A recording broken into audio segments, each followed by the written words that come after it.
الشيطان الرجيم. بسم الله الرحمن الرحيم. الحمد لله المنان الذي أكرمنا بالقرآن ثم جعله ربيعا في قلوب أهل البصائر والفرقان، والصلاة والسلام على المبعوث هدى ورحمة للعالمين نبينا محمد وعلى آله وأصحابه ومن استنى بسنته واقتفى بأثره إلى يوم الدين. أما بعد، السلام عليكم ورحمة الله وبركاته. طبتم وطاب ممشاكم وتبوأتم من الجنة منزل آمين.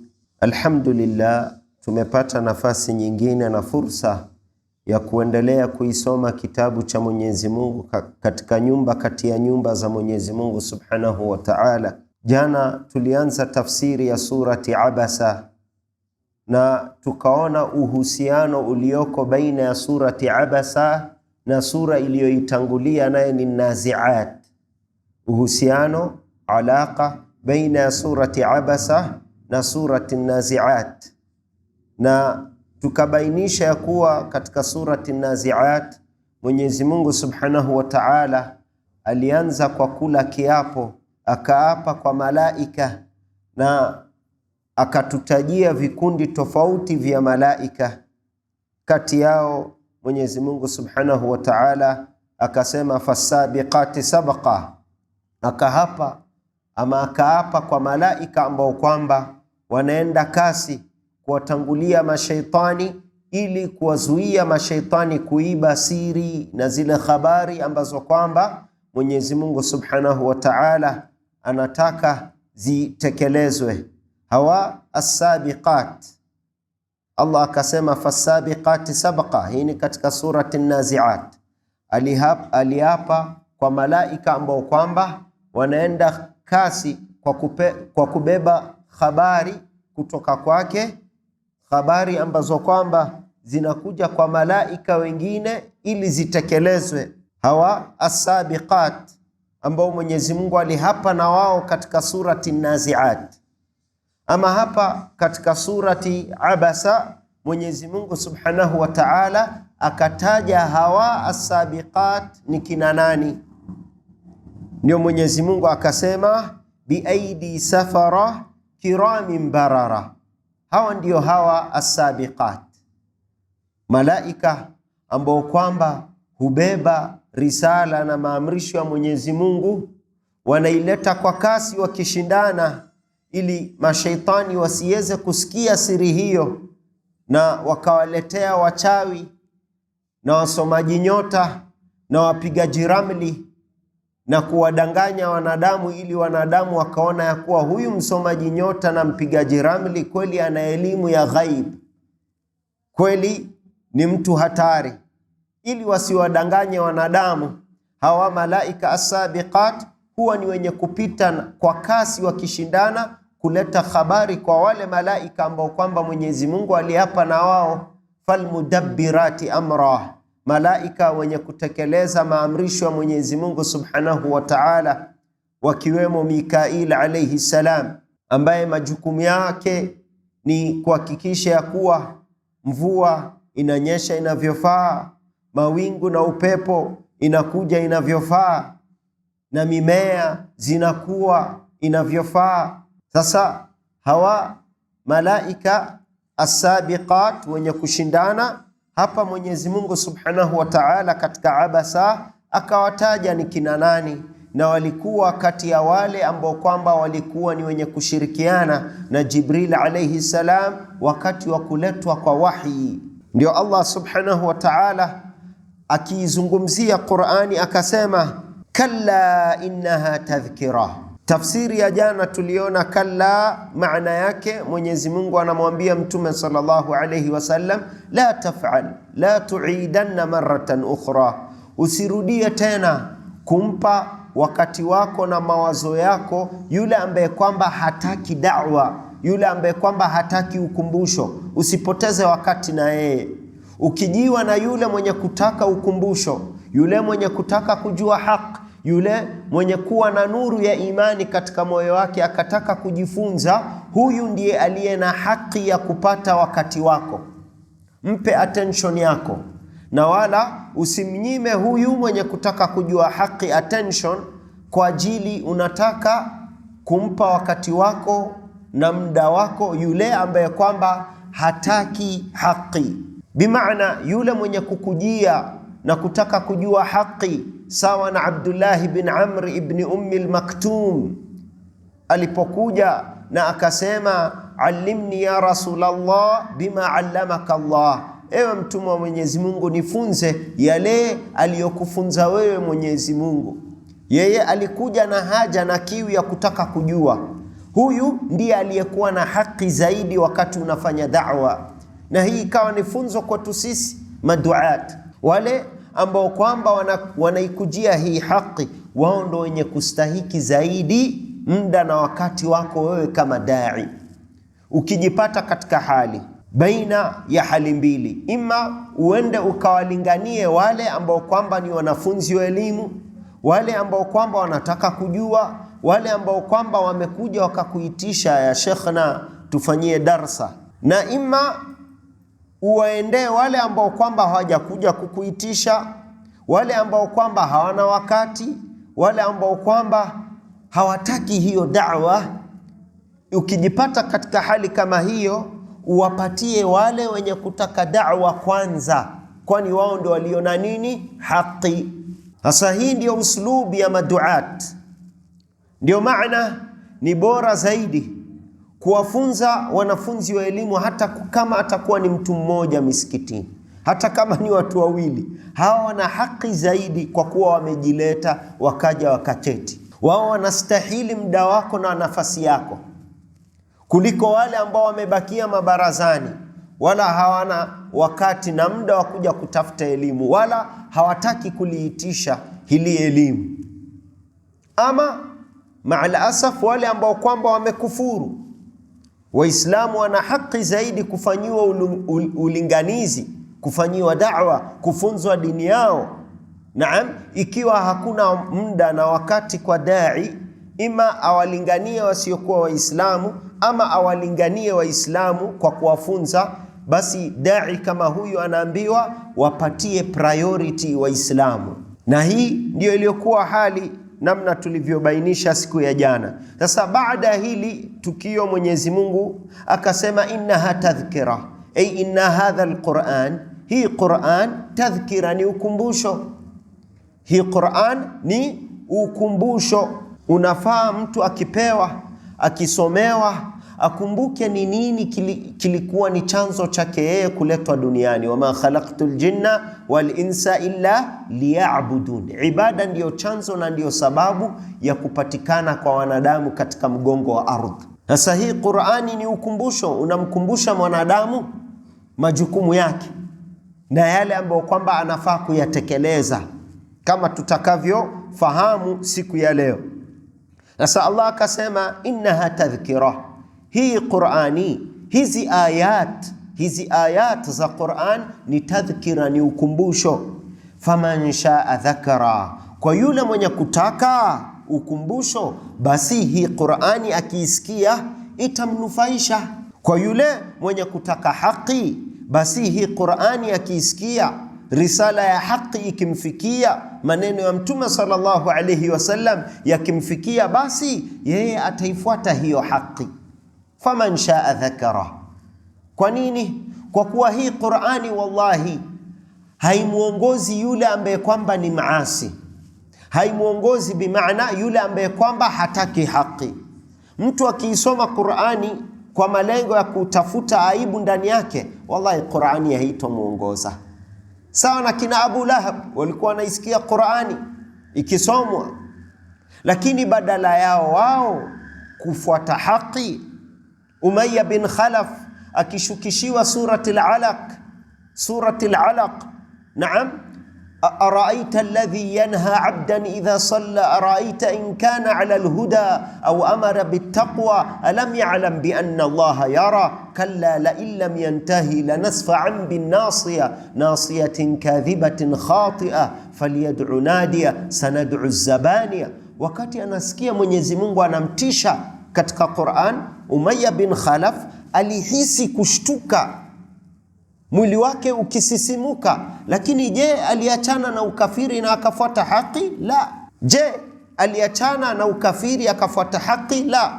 Kwa nini? Kwa sababu badala yake yeye kuifuata hiyo haki, yeye majibu yake ikawa in hadha illa sihrun mubin, hii Qur'ani hii ni uchawi.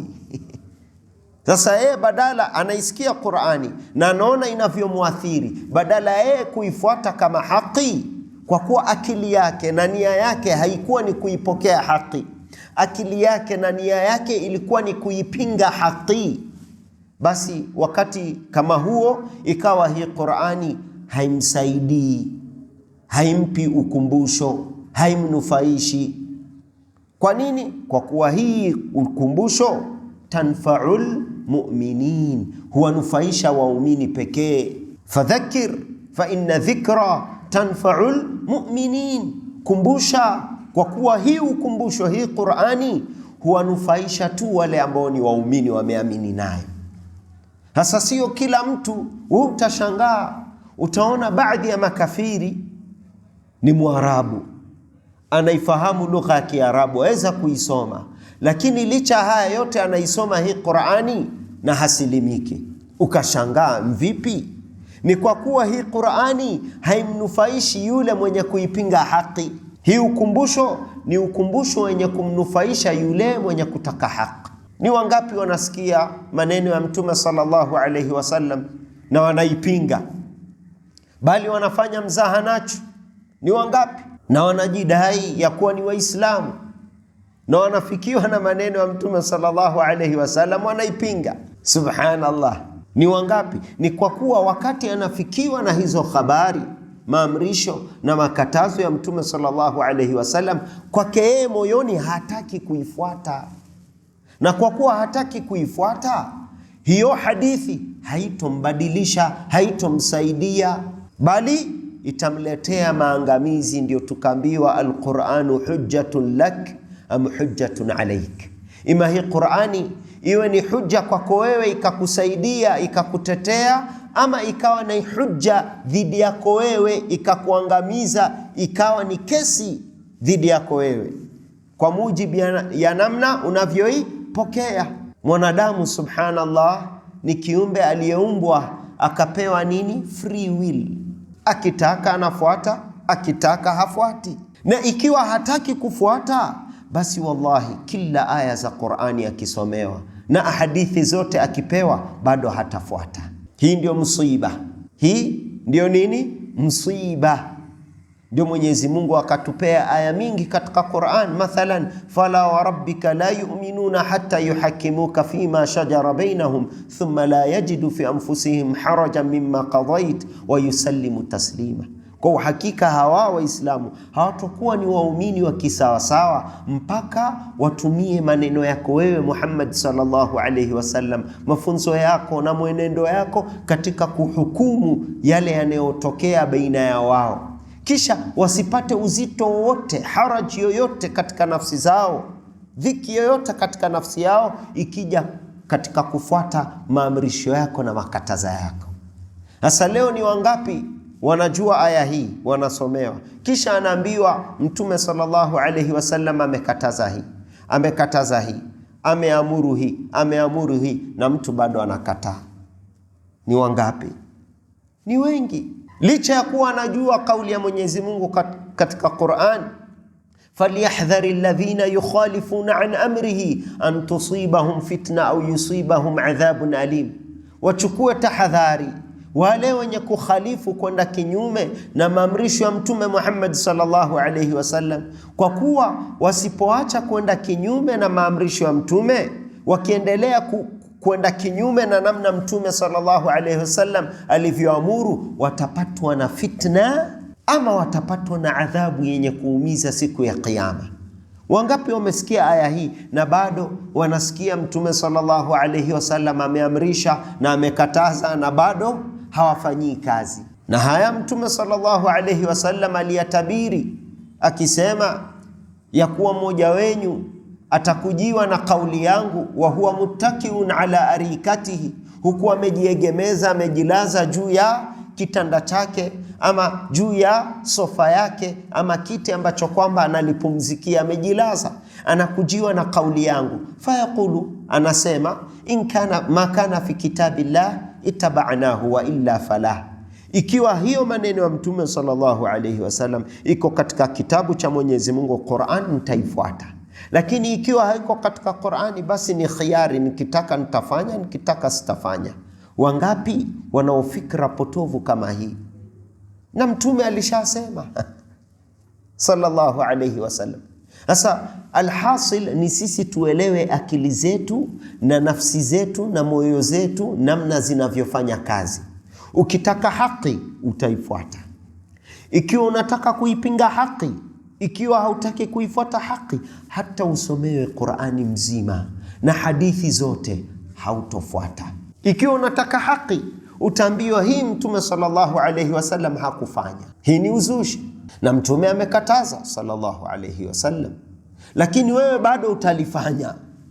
Kwa nini? Hautaki kuifuata haki, unataka kufuata matamanio ya nafsi yako, ama hautaki kusemwa na wanadamu, unataka kuwaridhisha wanadamu badala ya kumridhisha Allah subhanahu wa ta'ala. Ndio utashindwa. Watu wanajua haki lakini hawataki kuifuata haki, hasa haiwanufaishi hata wakisikia. Hii ndio msiba, hii ndio msiba. Na mtu akifikia hali kama hii, wallahi alazim, ahofie asije akawa kama akina Umayya bin Khalaf ambao Qur'ani ilishuka inamuathiri, badala yeye kuona hii ni haki, maneno tu haya ni haki aifuate, anaituhumu, anasema hii ni uchawi. Sasa Allah akasema faman shaa dhakara. Hii Qur'ani inamnufaisha yule tu mwenye kutaka haki, inakuwa ni ukumbusho kwake yeye. Ukiwa unataka haki, Qur'ani inakunufaisha. Ikiwa hautaki haki, basi hii Qur'ani hata usomewe kwa uzima wake haitokunufaisha.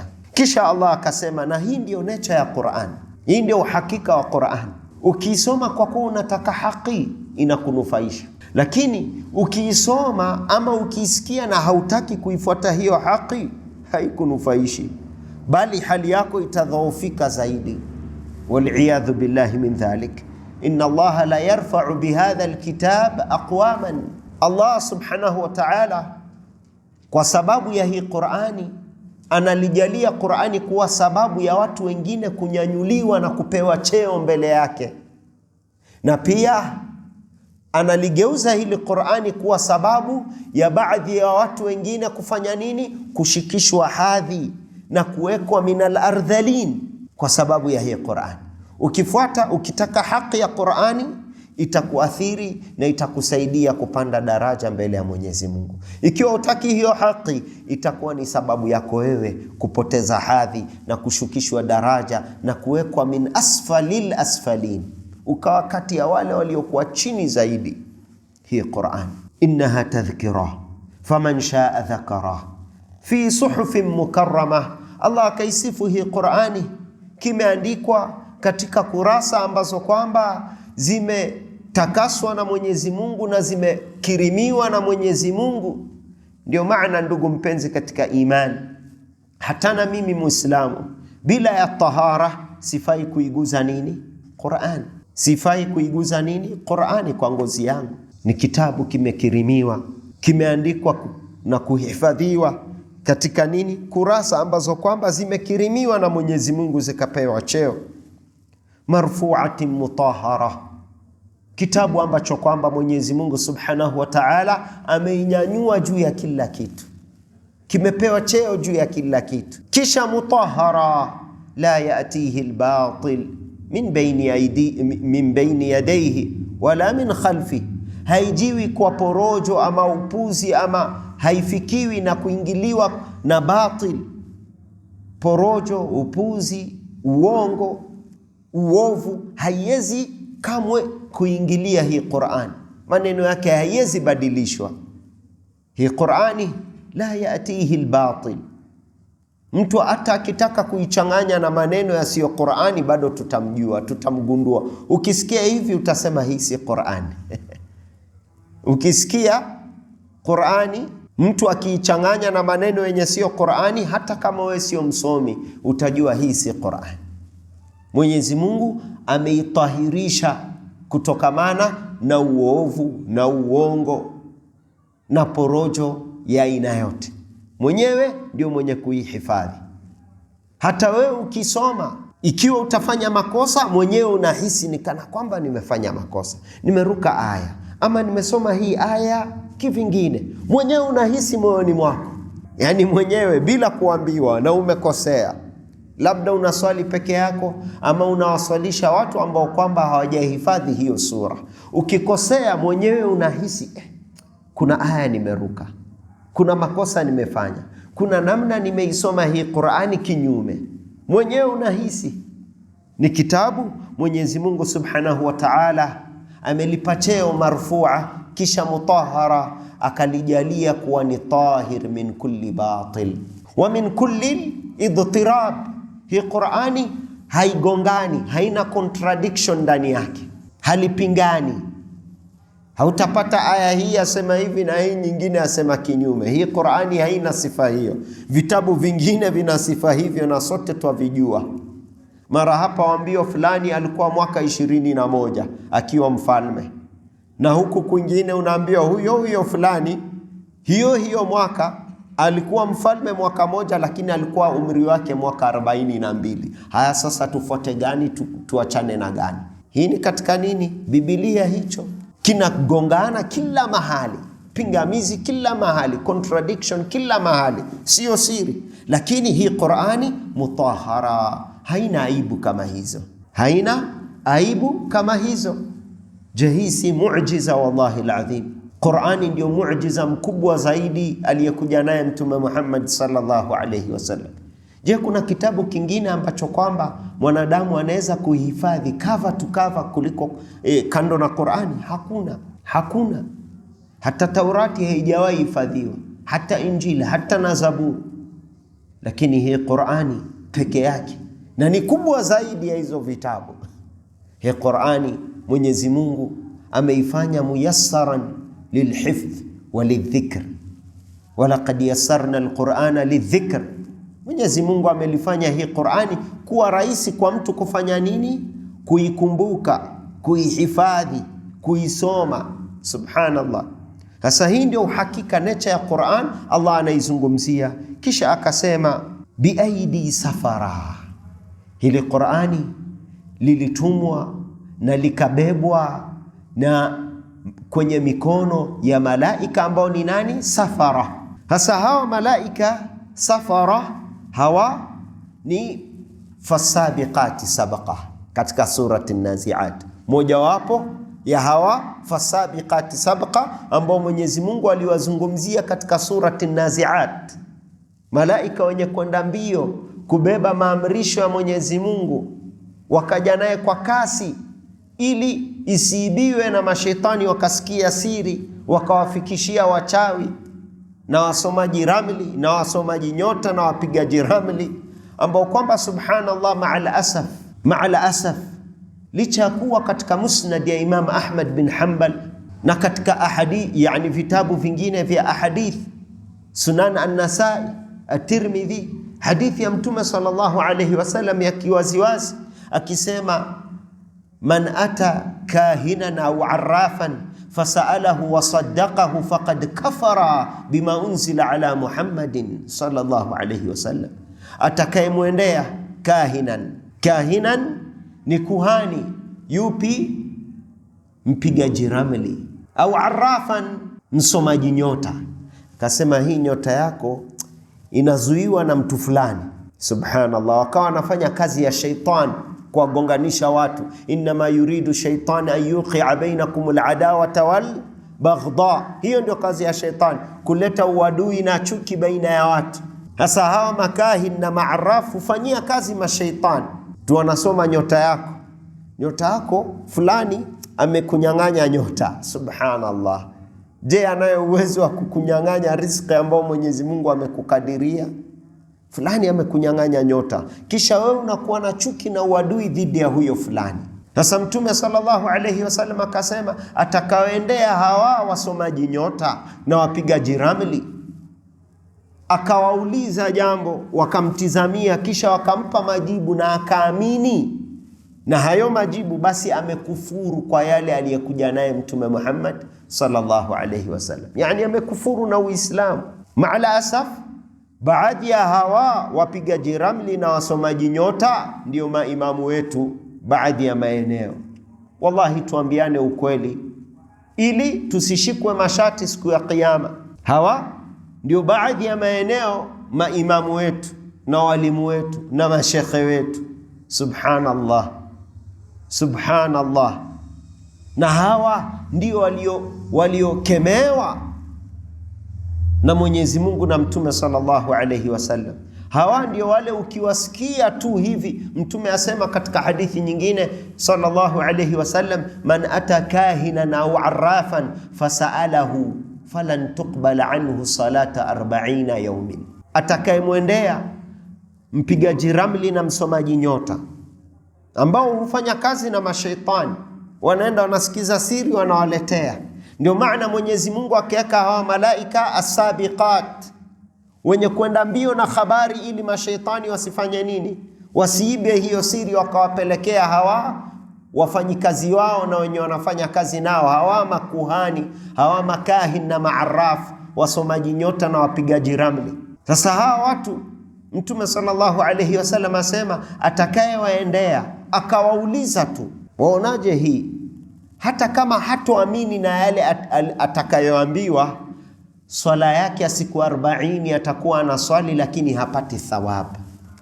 Anaswali hapati thawabu, anaswali hapati thawabu. Swala ya siku ngapi? 40. Huyu mtu anaswali tu lakini hana thawabu. Kwa nini? Aliwauliza tu. Sasa watu kama hawa, sasa natumai tunaelewa ni vipi baadhi ya hawa watu wanakueleza jambo ambalo linakuja kutokea. Ni kwa sababu mashaitani mara nyingine wanabahatika, wanaiba ile siri, wanakuja kuwafikishia. Sasa Allah akajalia malaika sampuli, yani kikundi cha malaika rasmi wenye kwenda mbio na hizo habari, ili hao mashaitani wasiweza kufanya nini? Kuiba.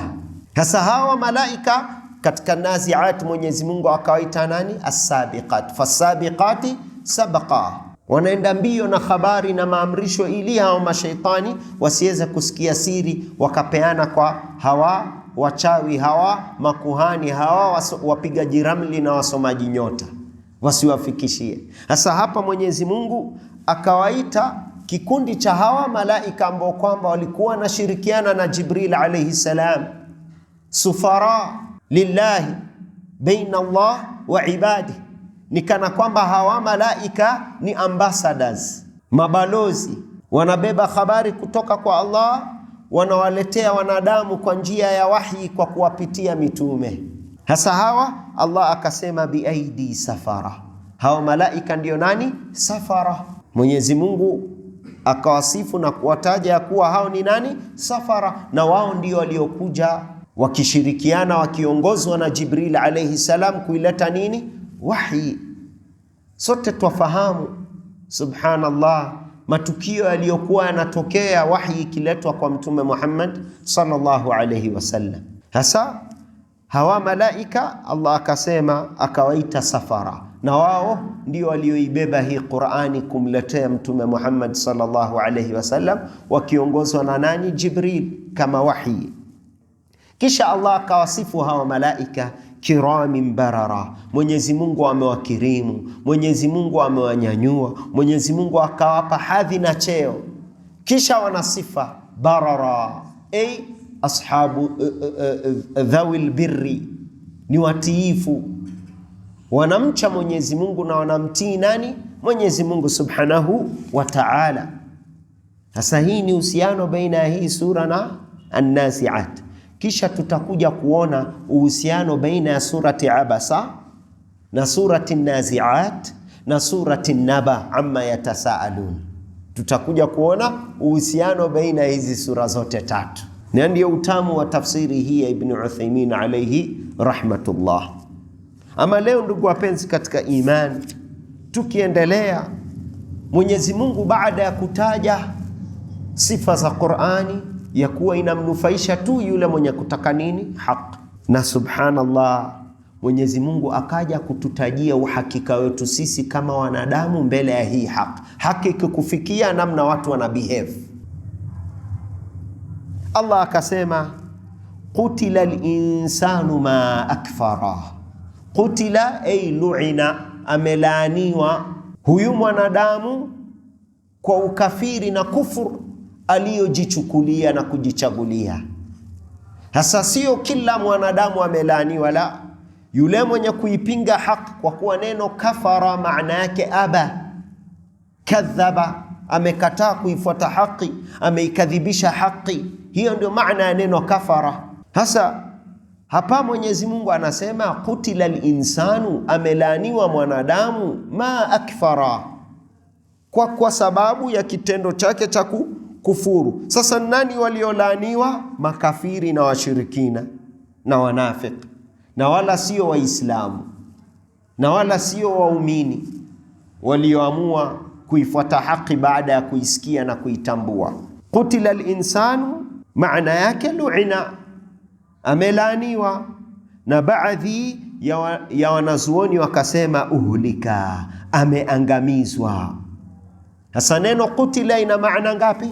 Mbili. Ya kwanza lu'ina, amelaaniwa, na ya pili uhlika, ameangamizwa, ameangamia. Uhlika, ameangamizwa, ameangamia.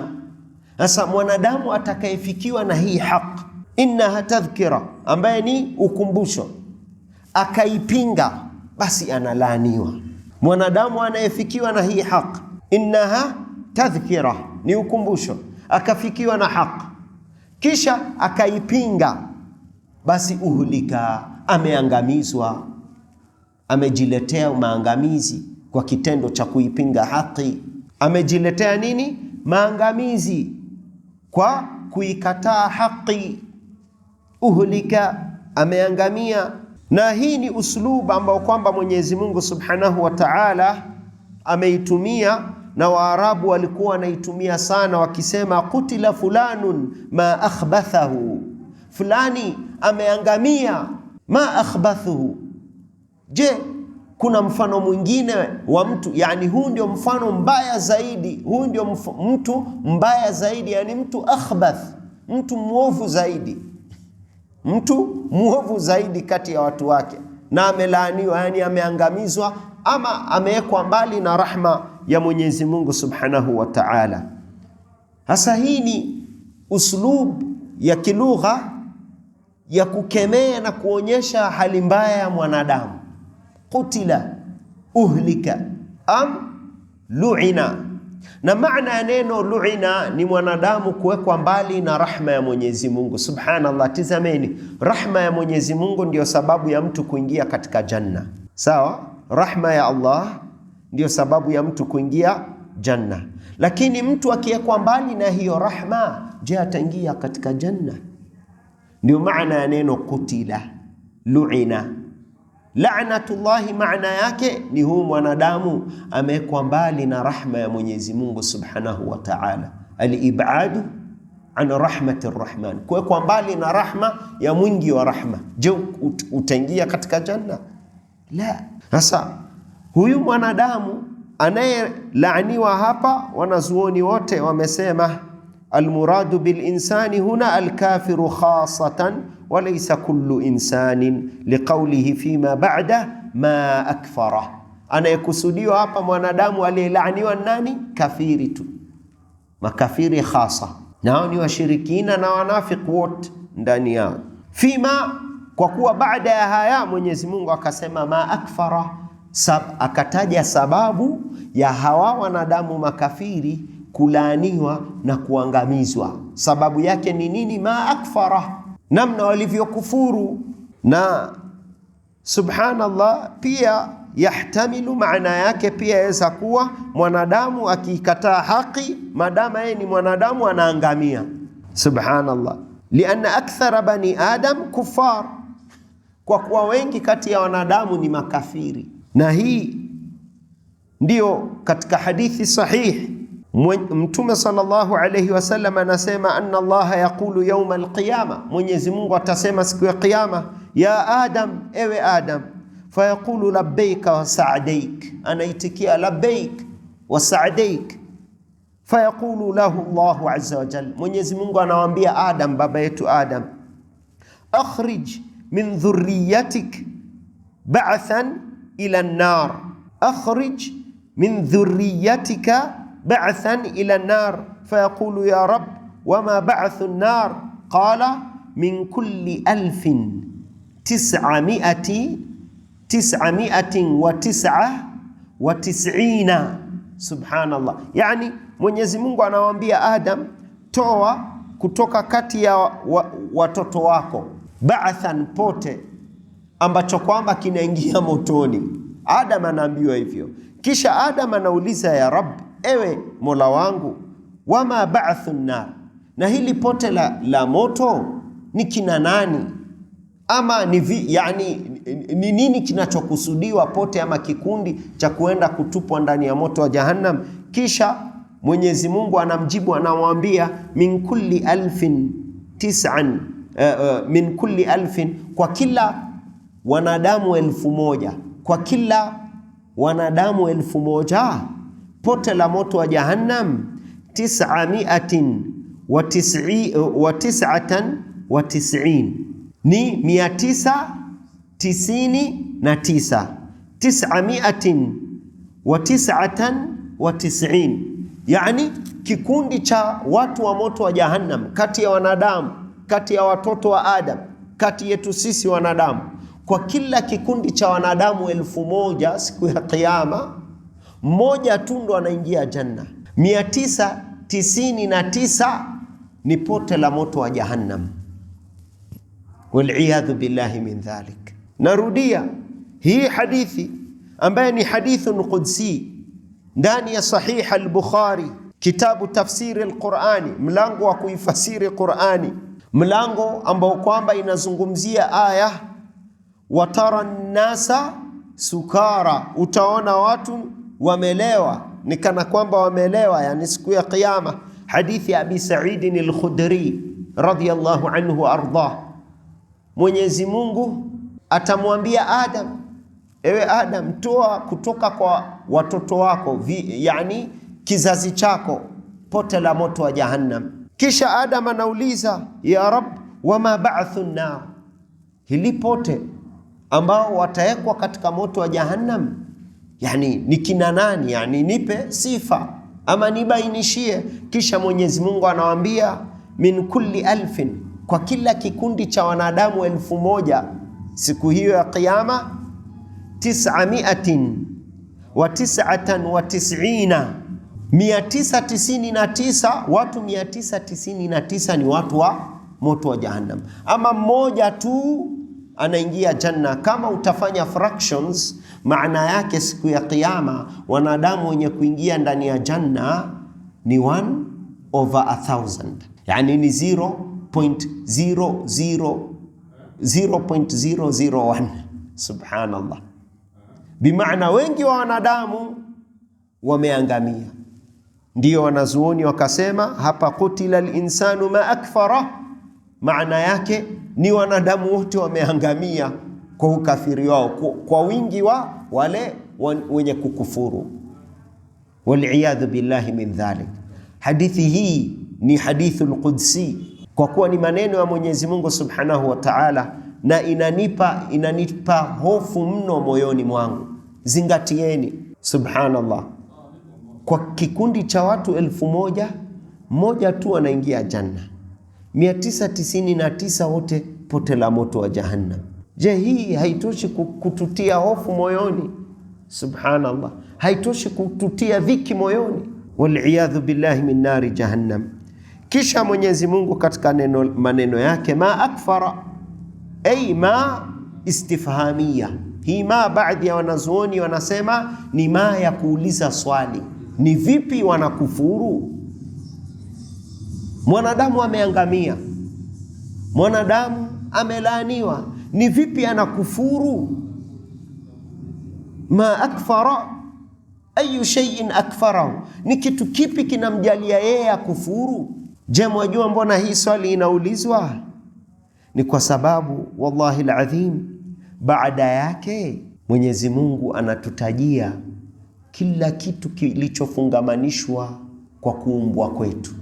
Ikiwa tuliumbwa hivi viumbe vidhaifu, na ni kwa neema na rahma ya Mwenyezi Mungu ndio wewe ukazaliwa, ni kwa rahma ya Mwenyezi Mungu na neema ya Mwenyezi Mungu wewe ukapatikana katika mgongo wa ardhi. Licha ya kuwa Mwenyezi Mungu amekufanyia hizi feva zote, ni nini kinachokujalia wewe ukawa ni mwenye kukufuru? Sasa hii swali ni kwa ajili ya haya yote ambao kwamba itakuja insha Allah, tutakuwa ni wenye kuendelea baada ya adhana insha Allah. Bismillah wa salatu wa salam ala ashrafil anbiya wal mursalin, amma ba'd.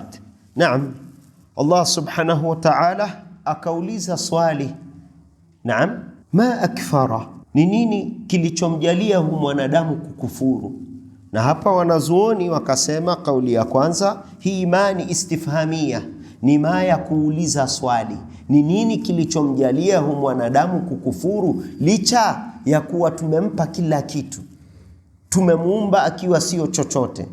Na maa ya pili ama maana ya pili ikawa ni khas, mbona mwanadamu anakufuru na ba'th, anakufuru na siku ya kufufuliwa? Kumbukeni katika surati Amma, yani Naba, amma yatasaalun ani naba'il azim alladhi hum fihi. Sasa kule katika surati Naba, amma yatasaalun, Makuraishi walikuwa na mazungumzo ya inadi, wakiulizana, je, hii kiyama itakuwa? Ikiwa itakuwa, Mwenyezi Mungu atatutoa wapi baada ya kuwa sisi tumekuwa nini? Idhaman, yani tumekuwa mifupa.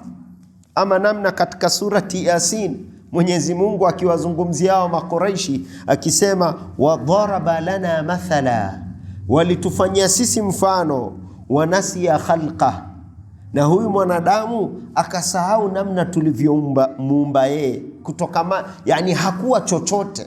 Sasa ni nini kinamsababisha yeye atupigie mfano? Kisha qala man yuhyi al'idhama wa hiya ramim, kwa inadi yake ya kutokuamini na siku ya kiyama akauliza, ni nani atakayeweza kumfufua mwanadamu ambaye alioza akawa mfupa, kisha mfupa ikaoza ikawa jivu ama mchanga? Yani Mwenyezi Mungu akisema ma akfara, ay ma akfarahu min al-imani bil ba'th, ni nini kinamfanya huyu mwanadamu akufuru kwa kutokuamini na siku ya kufufuliwa?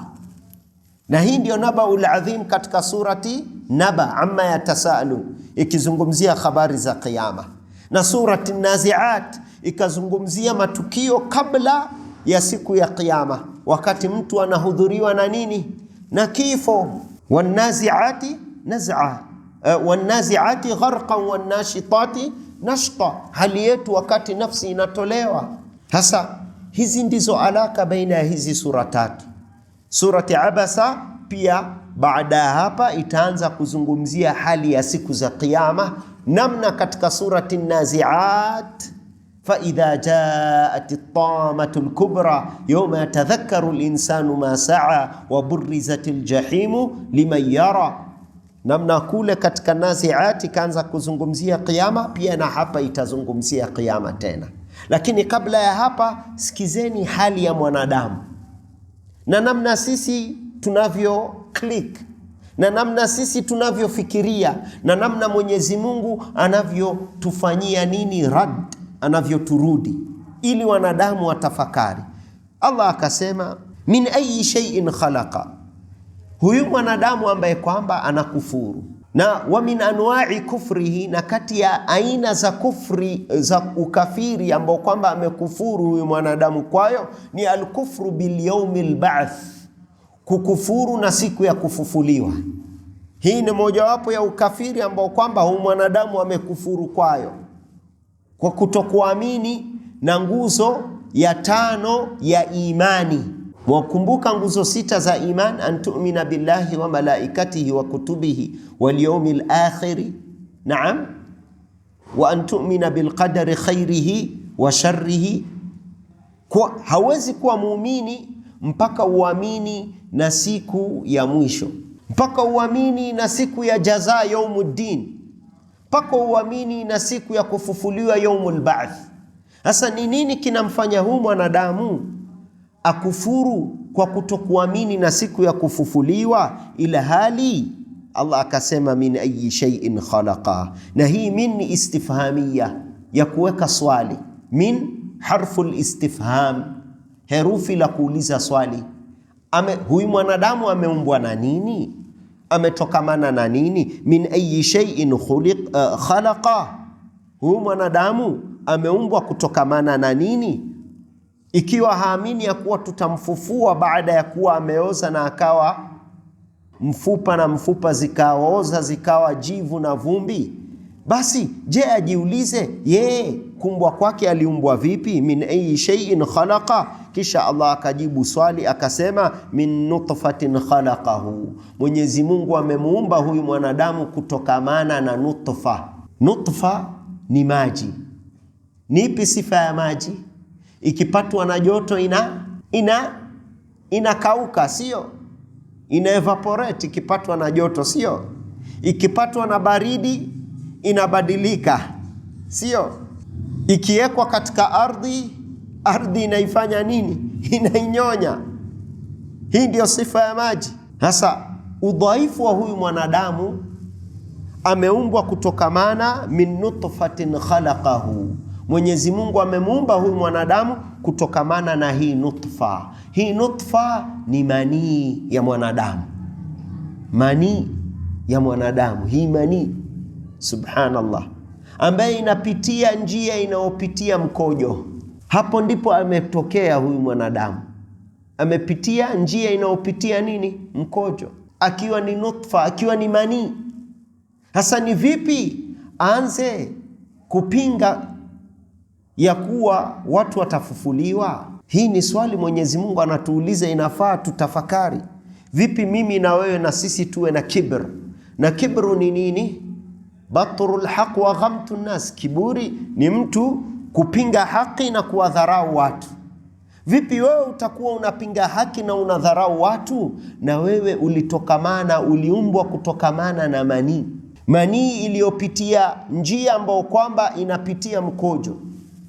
Vipi uwe na kiburi, unapinga haki na kuwadharau watu? Subhanallah. Hii ni swali kwa wale wenye kufanya kiburi na kujigamba, sayo arfana, je, ananijua mimi ni nani?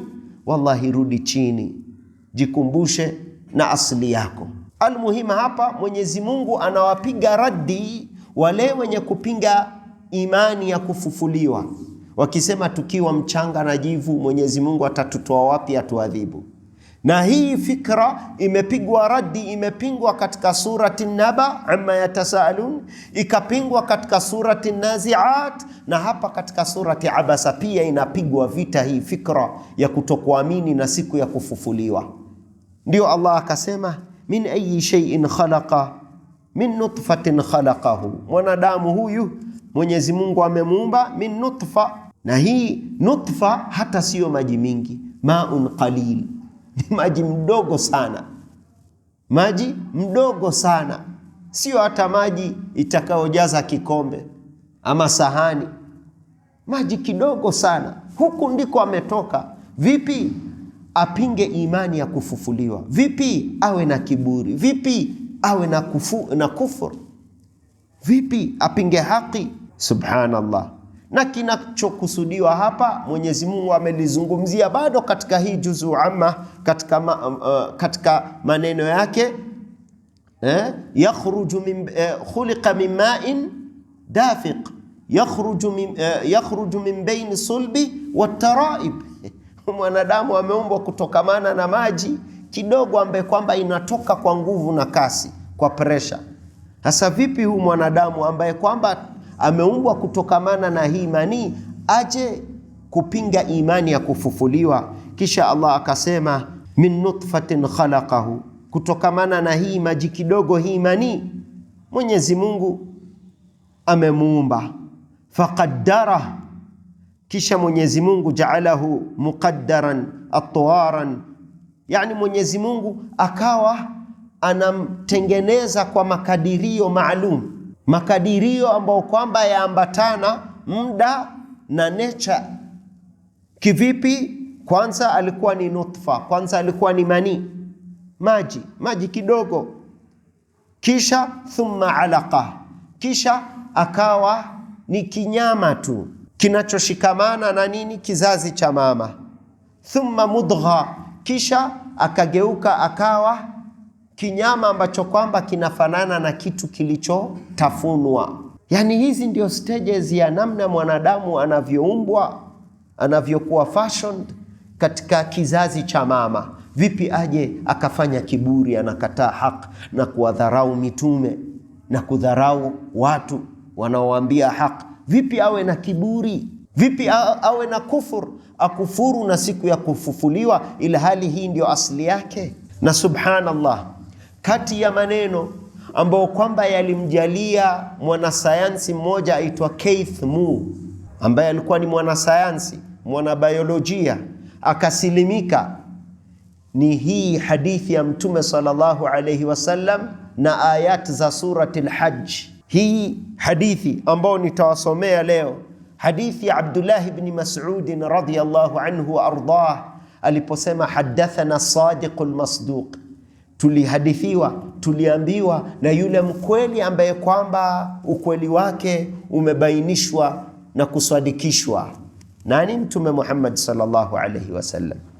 Sasa hadithi hii Mtume aliisema wakati akimzika, baada ya kumzika mmoja wa masahaba wake, na hii hadithi insha Allah ndicho nitaliguzia la mwisho leo insha Allah, kisha tutaendelea juma lijalo biidhnillah insha Allah.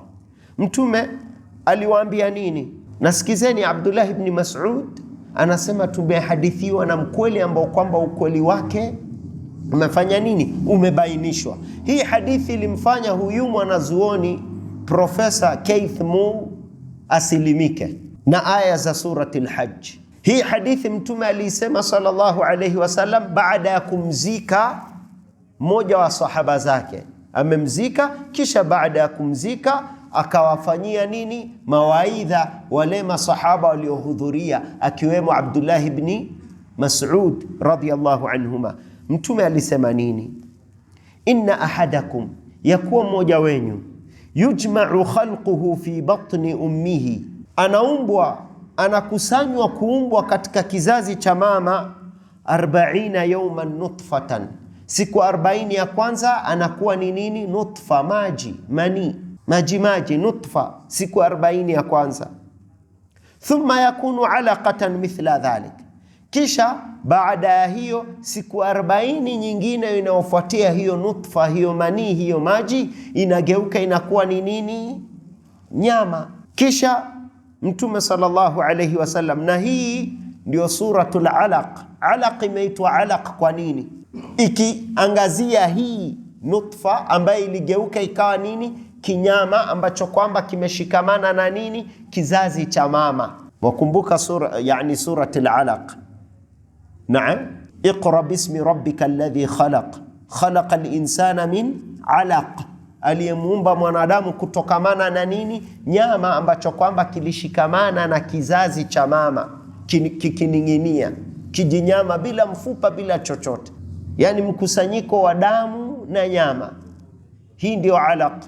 Kibiolojia tuaita zygote, ambaye kwamba yapatikana baada ya nini? Fusion ya male and female gamete.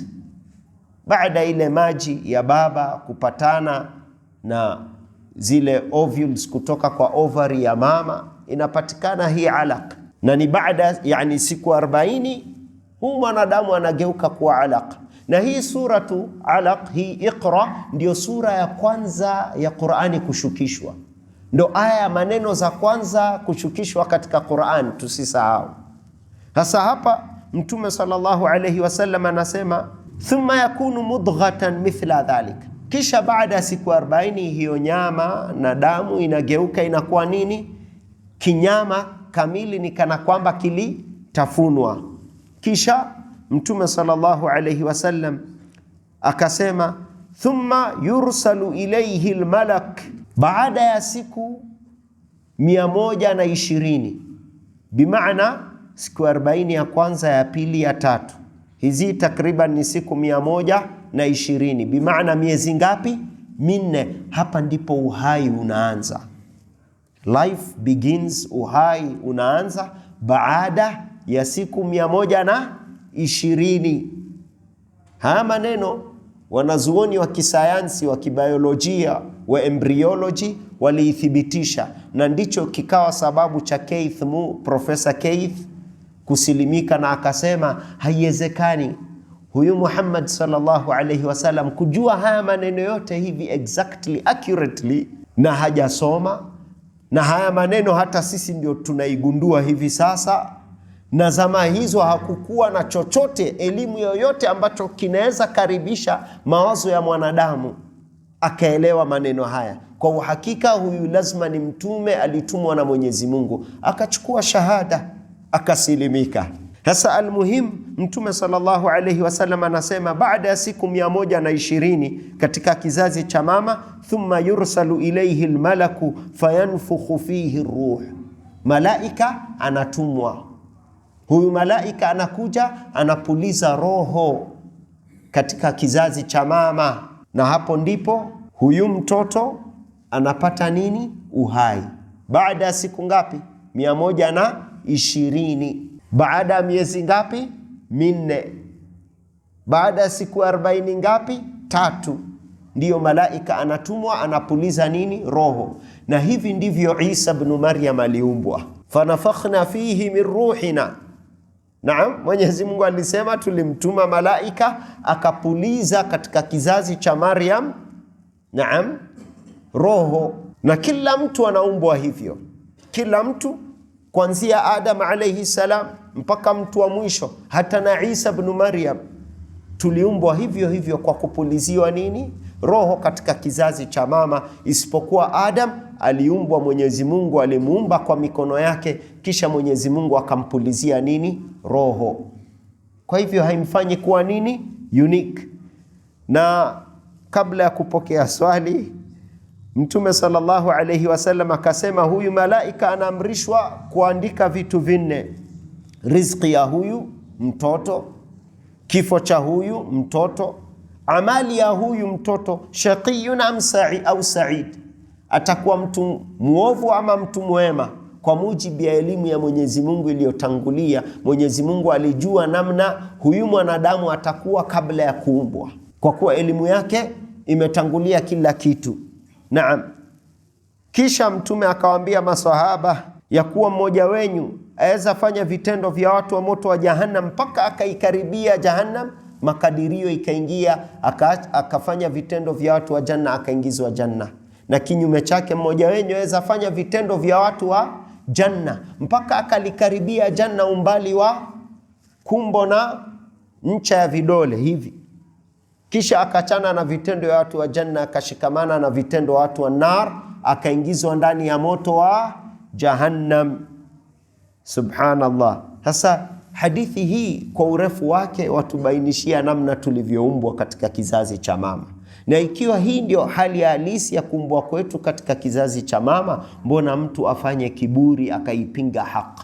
Ndio Mwenyezi Mungu akauliza hiyo swali, qutila al-insanu ma akfara, ni nini kinamfanya akufuru, yani apinge haki?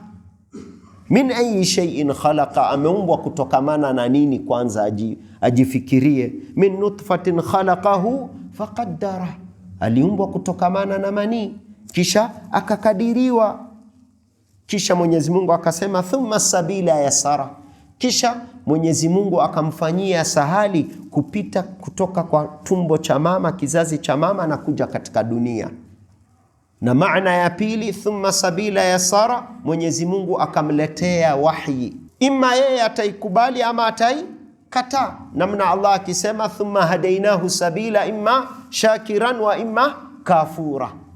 Ikiwa wewe mwanadamu umepewa hii yote, mpaka ukapewa wahi, ukafanyiwa rahisi kuja hapa duniani, Mwenyezi Mungu akakuandikia riziki ulipokuwa katika kizazi cha mama, thumma amatahu fa akbara, kisha Mwenyezi Mungu akamfisha, kisha akamkirimu kwa kumjalia kuwa na kaburi, asiachwe katika mgongo wa ardhi anaoza. La, Mwenyezi Mungu alimkirimu. Kumbukeni, Qabil alifunzwa namna ya kumzika Habil na ghurabu, huyu ndege ghurab, crow. Mwenyezi Mungu ametukirimu wanadamu, tuwe Waislamu tusiwe Waislamu, tumekirimiwa, tunazikwa katika nini?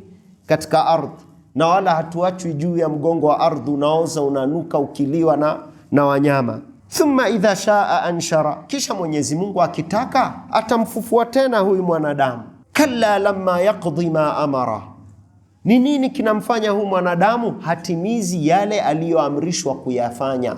Bado anaendelea kuwa tariku sala, bado anaendelea kuachana na maamrisho ya Mwenyezi Mungu na kushikamana na makatazo. Ikiwa hii yote, hizi favor zote Mwenyezi Mungu amekufanyia, mbona uendelee kuwa mkaidi? Yani hiyo ndio maana ya hizi swali zote ambazo Mwenyezi Mungu anatuuliza. Ikiwa hii ndio uhakika wetu, hali yetu halisia ya kuumbwa, mbona tuwe na kiburi, tukapinga haki na tukawadharau wenye kutufikishia hiyo haki? Tukawa na kiburi, tukajiona sisi ndio bora zaidi kuliko watu wengine, ila hali hii ndio asili yetu. Tumepitia njia yenye kupitia nini? Mkojo. Tumetokamana na nutfa. Almuhim, haya ndiyo makusudio insha Allah, na labda nitapokea swali yake alafu tufanye iqama insha Allah kwa ruhusa imam. Naam. Naam. Naam. Naam. Fala takfur. Naam. Mtu ambaye ni kahin ama sahir haijuzu kuswali nyuma ya mtu kama huyu, haijuzu, kwa kuwa min shuruti qabuli al-amal al-islam wal-mutabaa, yani al-ikhlas wal-mutabaa. Huyu tayari ni sahir na anajua vituko vyenye anafanyia hawa majini ili wamfanyie kazi. Tayari huyu amekufuru. Sasa atakuongoza katika swala gani? Na yeye ni mchawi. Kwa kuwa ili swala ikubalike, naam, lazima mwenye kuiswali awe nani? Muislamu. Sasa huyu mchawi hata awe imamu wangu, vipi nitaswali nyuma yake na najua yeye ni mchawi? Ikiwa haujui khair, lakini ikiwa unajua, la tusalli khalfa, usiswali nyuma yake. Na hii ni kauli ya Imamu Shafi'i alayhi rahmatullah katika kitabu Al-Bayan fi madhhabi Imami Shafi'i. Babul imama, mlango wa imama, yani nani mwenye kustahiki kuwa nani? Imam. Hii masala ameizungumzia Imamu Shafi'i alayhi rahmatullah. Hawezi swali nyuma mchawi ikiwa unajua. Subhanakallahumma bihamdika ashhadu an la ilaha illa anta astaghfiruka wa